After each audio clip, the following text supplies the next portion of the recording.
Welcome back to Scarlet and Maize. I'm Adam. This is Zack. Hey. We are once again brought to you by LonoLife Bone Broth. The weather is getting a little bit colder, so warm up with a delicious cup of the best tasting bone broth in these continental United States of America. Drink it straight up or add it to your favorite recipes. Extraordinary? Exactly. Hey, way to go on that. Thanks. Yeah. Week 1 recap. Ohio State 21, Notre Dame 10.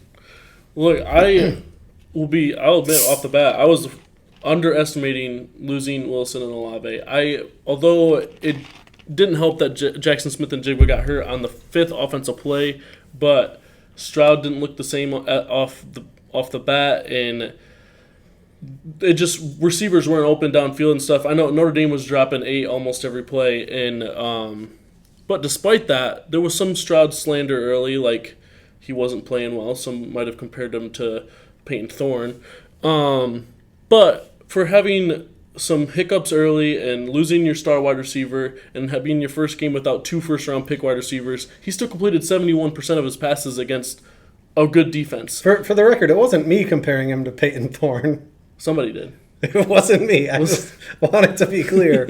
And a pair of touchdowns. Yeah. Like, he struggled to adjust a bit at the first, but for the most part, he had some good throws. And his first touchdown to Emeka Egbuka was an NFL throw. The way from one hash to almost to the sideline, incredible throw. And then Egbuka having the speed to get to the end zone, that was great.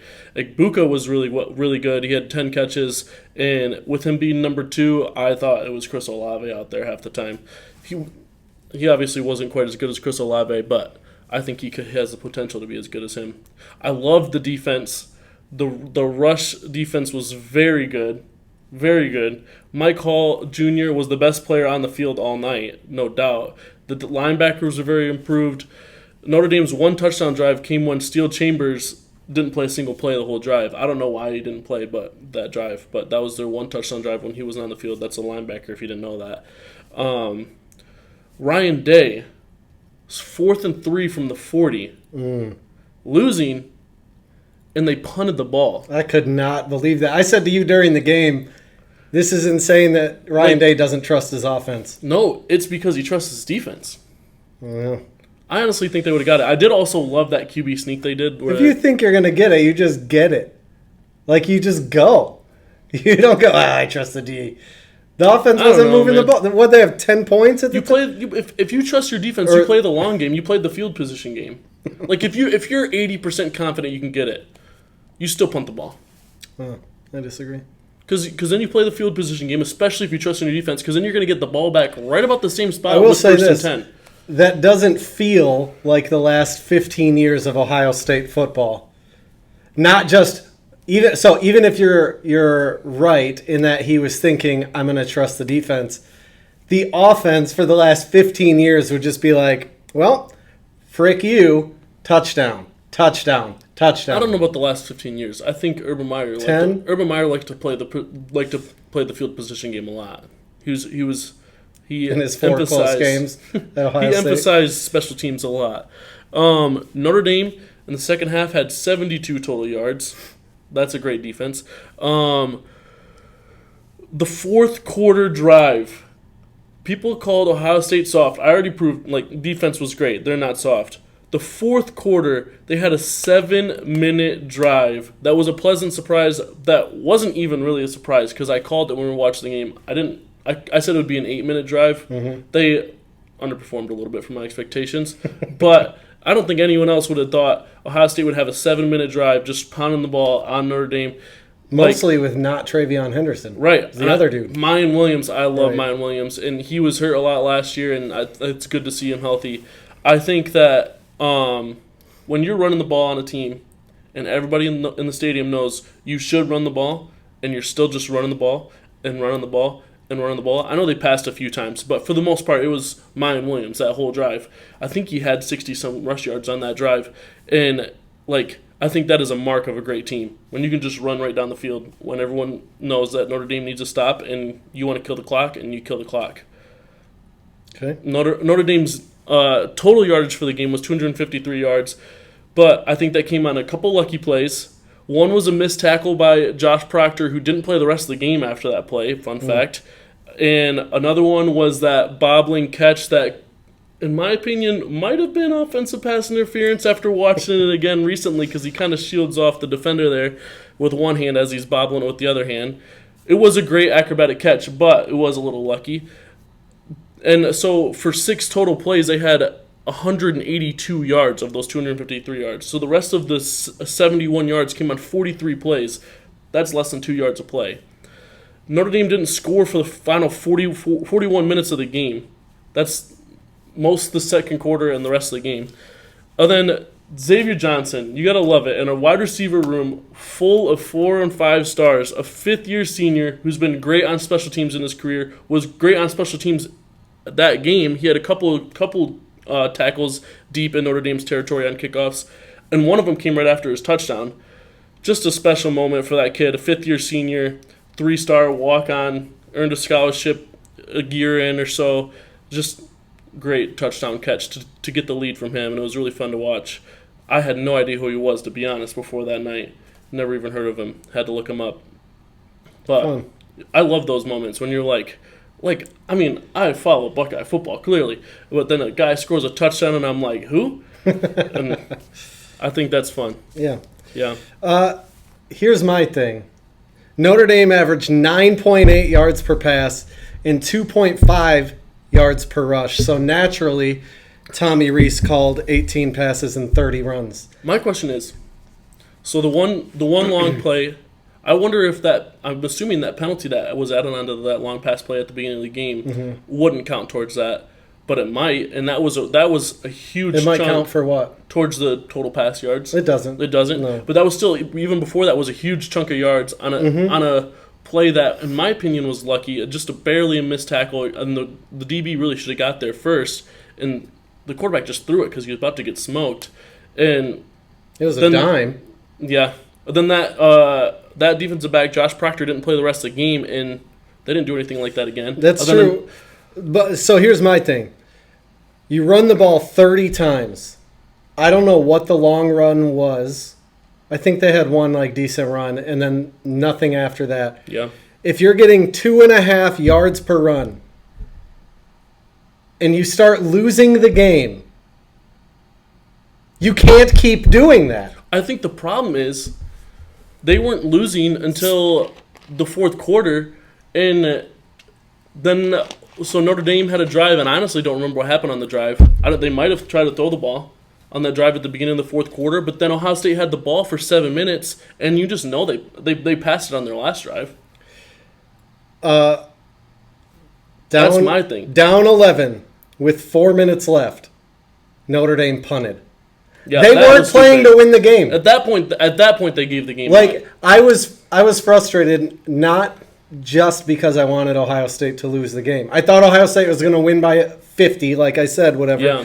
But looking back now, passing the ball's not working, but the running back isn't fumbling. I think that they were like, we don't want this to get out of hand. We want it to look good. There's no other explanation to, at some point you have to throw the ball. Ohio State didn't take the lead until late in the third quarter, less than 30 seconds left in the third quarter. Rich, can we talk about the Notre Dame double safety blitz?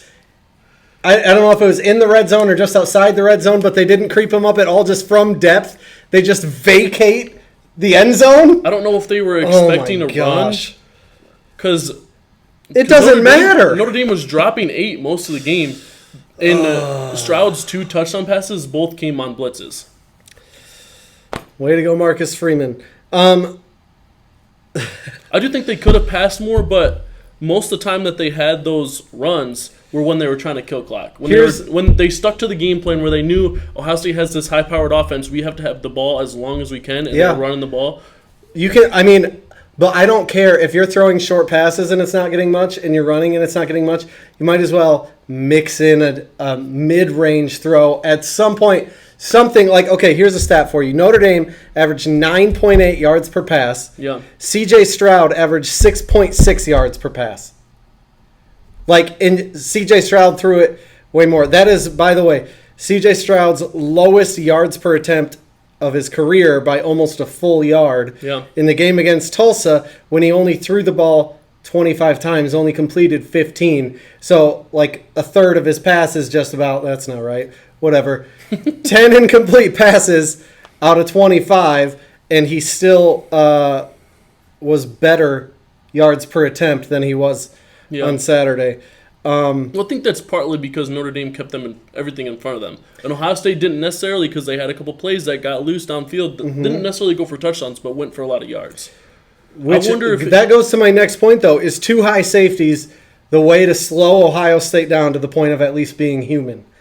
Like, we've been talking about Ohio State this year, this couple weeks, and all of last year, like, they're superhuman offense. Yeah. They have so much coming back. 5 5-star receivers, 8 5-star quarterbacks, unbeatable. Ryan Day's an offensive genius. And I'm not saying he's not a good coach. I'm not saying Stroud's not a good quarterback. But like Patrick Mahomes was slowed down last year with basically 2 high safeties. Yeah. It seems like Michigan slowed Ohio State down, at least on the scoreboard. Notre Dame slowed them down, at least on the scoreboard. Yeah. They've gave up yards and then field goals until late when they started blitzing their friggin' safeties for no reason. I don't know. If Notre Dame has any sort of offense, they have a chance to win the game. Yeah, I do think that Ryan Day going to the run is huge for their offense, especially down the stretch, because if they can do what they did in the fourth quarter against Notre Dame where they had that 7-minute drive, if they can do that against teams that put the 2 safeties high, it's going to force them to switch it up. Then they're going to go to the pass game. I agree. It also, even in those circumstances, it still won't be me checking the score. Oh, Ohio State scored 70 again. Oh, Ohio State scored 63 again. Yeah. If they have to guess and it's more, well, yeah, whatever. But I think if the run game opens it up, they can still score a large amount. If they're going to the run game first, opposed to this game, they were pass game, and then it was the second half that they really leaned on the run. It did take Ryan Day kind of a while to give in and start running. Yeah. He does like to throw the ball way more than pass it. We'll see if that is the trend moving forward or if he tries to just keep passing the ball, which I don't know the next time they're going to be tested. But yeah. Michigan 51, Colorado State 7. I'll go first. We're not going to go in detail about the game, but I was impressed with the defense. 7 sacks, 1 interception, 1 fumble return for a touchdown. They obviously don't have a 1-for-1 replacement for last year's Heisman runner-up, but they're also not asking anyone to do that. Yeah. Colorado State isn't good. Right. I've gotten so much crap for Michigan not scheduling anyone in the out-of-conference, and I just go, good. It's about time. Why? What point? If Ohio State didn't lose to Oregon last year, there at least would have been a chance that they get in the playoff. Fair. But they lost, and they didn't get in. But if they beat Oregon, there's not a chance they leave them out. Maybe. Then it depends on the other teams. I'm just saying I don't think Ohio State benefited. Because if they would have we went over this in a different episode. If they would have beaten Akron instead of playing Oregon, they would have 1 loss. I don't think it would have. But Cincinnati was undefeated. Yeah, I don't know. We'll never know for sure. But so Colorado State isn't good. Maybe the defense doesn't keep this up all year long against better competition, but the fact that 9 guys got in on 7 sacks is an encouraging sign for the defense. They weren't just relying on 1 or 2 guys like last year, and you can only disregard the fact that that's an encouraging sign for the defense if you're going to disregard anything positive about Michigan for the sake of disregarding something about Michigan. Cade started slow. I don't think it was as bad as people make it seem. Maybe everybody is making it seem. He was 9 for 18, 136 yards, a touchdown. There were also 3 drops, so that would have been 12 for 18. That's not bad. That said, he clearly didn't set the bar super high for JJ to clear coming up this week. Yeah, I think that's where most Michigan fans are coming from is he didn't if you're in a quarterback competition that's going into the regular season, you got to play perfect against Colorado State. And he played far from perfect. Yeah. What you have any thoughts on the game? That was most of my thoughts. I mean, I don't think Cade played well enough to keep the spot. It'll be interesting to see how JJ does to see if he can take the spot from him. Yeah. So we have one viewer question this week. Was Notre Dame-Ohio State close because Notre Dame is good or because Ohio State isn't as good as we thought? Look, I get questioning the offense. They have a new quarterback that's never played before and all that. But I do think that Notre Dame's defense is a good defense. Like, there's no doubt in that in my mind. They're one of the most talented teams in the country. There's no questioning that. Top 10 talent-wise, at least as far as recruiting goes. And they have a defensive-minded guru head coach. That was a great Marcus Freeman, great coach. And they have a great defensive staff. And I think I would lean more towards that for sure. I mean, I'm a little biased that Notre Dame is better than we expected, that they're good. And Ohio State, it's not that Ohio State wasn't as bad. But I do think that Stroud having to adjust to JSN going out and not having his two wide receivers, that was an issue. And Ryan Day not leaning on that run game early made it so that the game was closer than it should have been, really. Okay, so you said Notre Dame is more talented. They recruit super well. Not more talented than Ohio State. No. Just one of the most talented teams in the country. Clemson was last year, too, and their offense was... They won 10 games. Was butt. Yeah, in the ACC, which Notre Dame plays mostly ACC schedule. Yeah. I'm just saying, like, we've both called the ACC a really weak conference. Right. I don't know. I agree that Notre Dame's defense was really good. They did better than I thought. At one point in the first half, I was like, I think I was wrong about Marcus Freeman. Not that I think he's necessarily super good, or super bad. I was just like, man, maybe he is a really good coach. I feel way worse about Tommy Rees than I did before. My thing about Clemson is they did lose to the eventual national champions by 7. Mm-hmm. That's true. I don't think that Notre Dame is going to have a good win this year. I mean, they have like maybe one more chance. I don't know. Yeah, I mean they play USC. USC's going to beat them by 21. I don't know. We'll see. Honestly, so I wrote Notre Dame's defense is good, but their offense is only a half step above Iowa's, who scored 7 without a touchdown on Saturday. I wouldn't say it. I wouldn't put that. They were so bad. Like, I'm not saying anything. I'm not trying to disregard Jim Knowles. I think that they weren't able to run the ball when last year Ohio State wasn't able to defend the run nearly as well. I think Jim Knowles has adjusted that much, at least. Like, they did better than they would have done last year. I just don't think this was actually much of a test for Ohio State. So, I don't know, man. I think it's a little bit of a reach coming off week 1 of saying that Notre Dame's offense is a half step better than Iowa's. I think that they scored 10 points on Ohio State. And even if it was Ohio State's defense from last year, 10 points on Ohio State's defense would be more impressive than 0 touchdowns against South Dakota State's defense. Yeah, it was the first game of the year, and sometimes you have a close game. I said half step above, not equal. I just think Notre Dame's offense is butt. Complete and utter butt. I think they're terrible. We'll see. I'm not saying that Ohio State is going to have suddenly a bunch of 9-3 seasons, but it might have more to do with how they're recruiting than Ryan Day's coaching. I think that they might be, like I said, way more mortal. What do you mean by how they're recruiting? Like they have a bunch of 5-stars. Like they're going to out-talent so many teams on their schedule, but I think that they're going to lose more often than they did under Urban Meyer. They already haven't.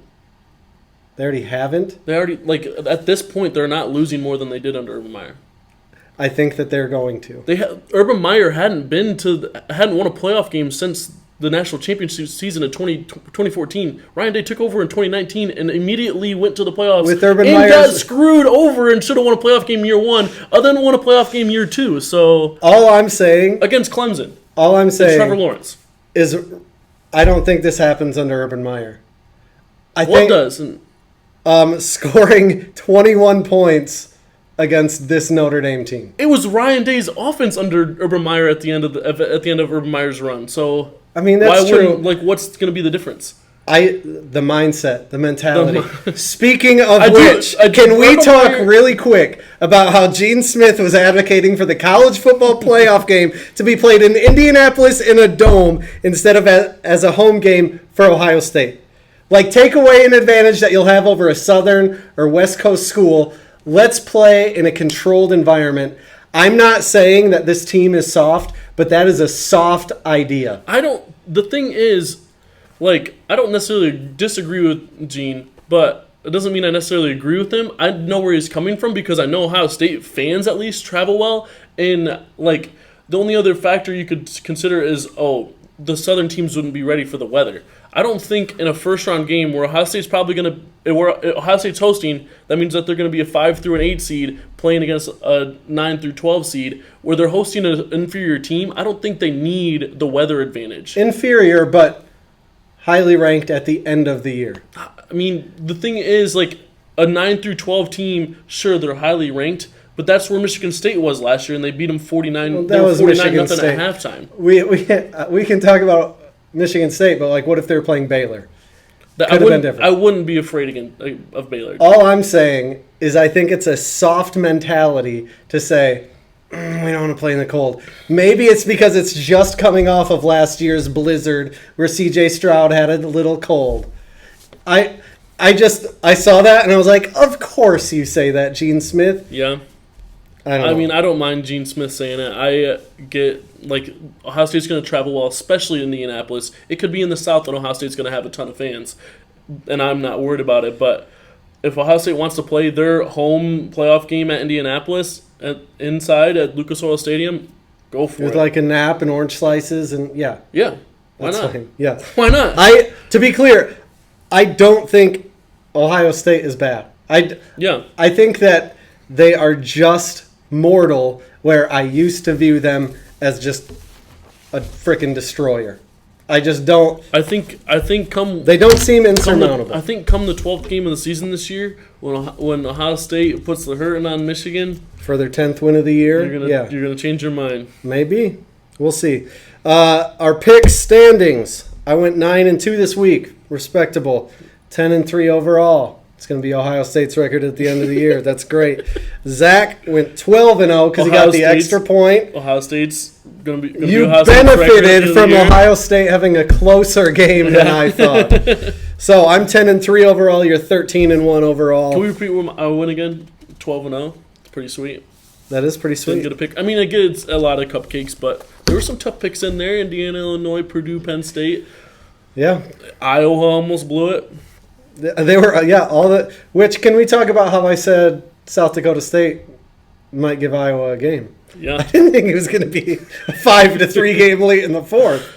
That game was ridiculous. But the thing is, the craziest part is, if I would have not watched a single game, not looked at any scores, and you would have told me a team won 7-3 without scoring a touchdown, I would have first guessed Iowa. I was sad when they got the second safety. I was really rooting for 5-3. Speaking of which, Big Ten takeaways. My first one is Iowa, 166 yards, 16 yards per drive. Spencer Petras against South Dakota State was 11 for 25 for 109 yards.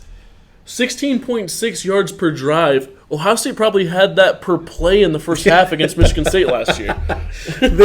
There were more punts than first downs in this game. Crazy. Iowa's offensive coordinator, just in case you didn't know, is Kirk Ferentz's son. Oh. If you were wondering why he hasn't been fired yet.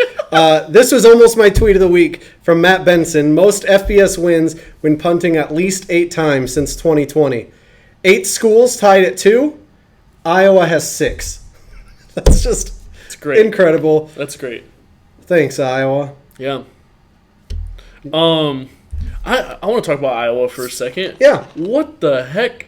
I don't know what kind of NIL money they got, but how do you not go all in on a transfer quarterback? What was the stat? There's 60-some transfer quarterbacks starting this week? His QBR was 1.1. Yeah, I didn't even know that was possible. No. How is Petras still the starter? How do you not start a freshman? How do you not say to a 4-star freshman, hey, you could come here and you could play week 1 of your freshman year because our quarterback is so bad in the Big Ten. You could play week 1 in the Big Ten and probably not have that bad of a season because how many wins did they won? They started 6-0 last year with Petrus at quarterback. Yeah. Like, I could play quarterback for them and they'd be 6-0 last year.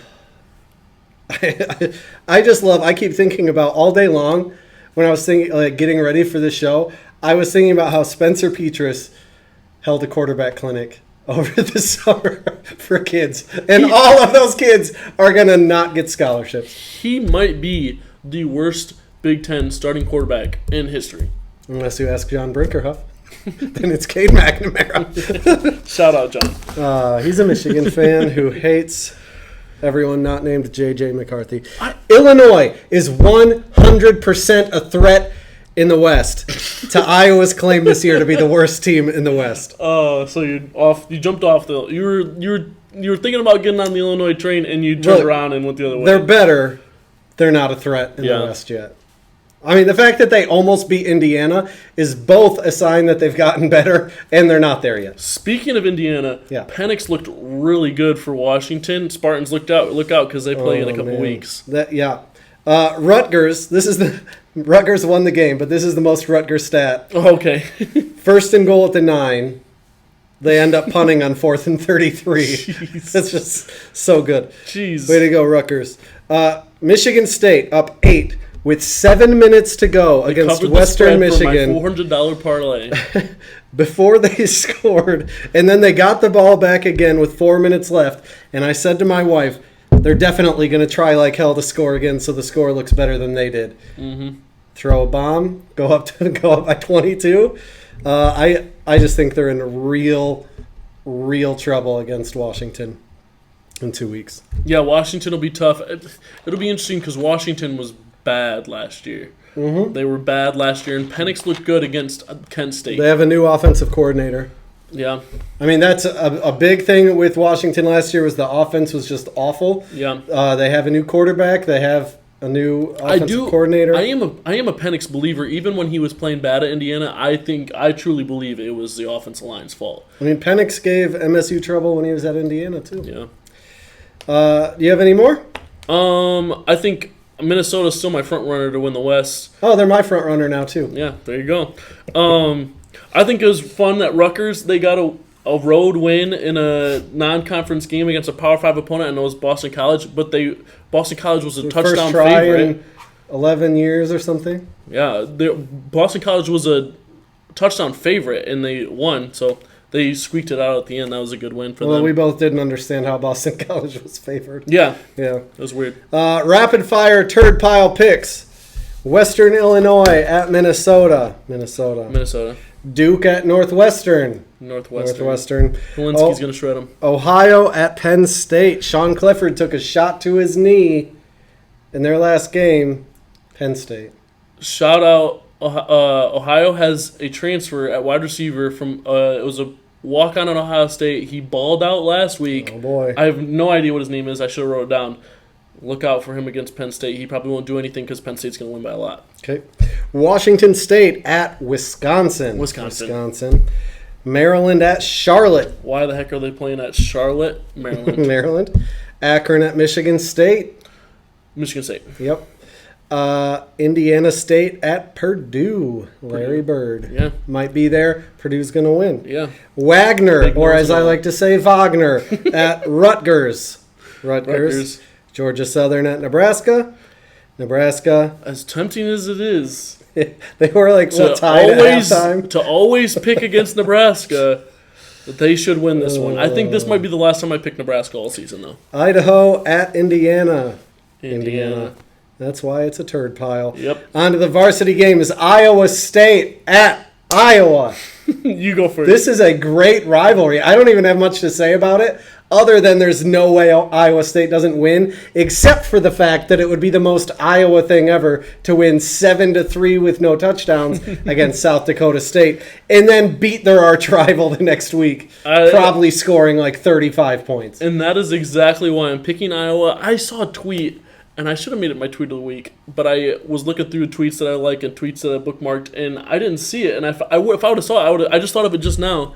I can't remember exactly the way it was worded, but they were saying the best part of the Iowa-South Dakota State game is now their arch rival, Iowa State, has to watch all of that film, that boring game.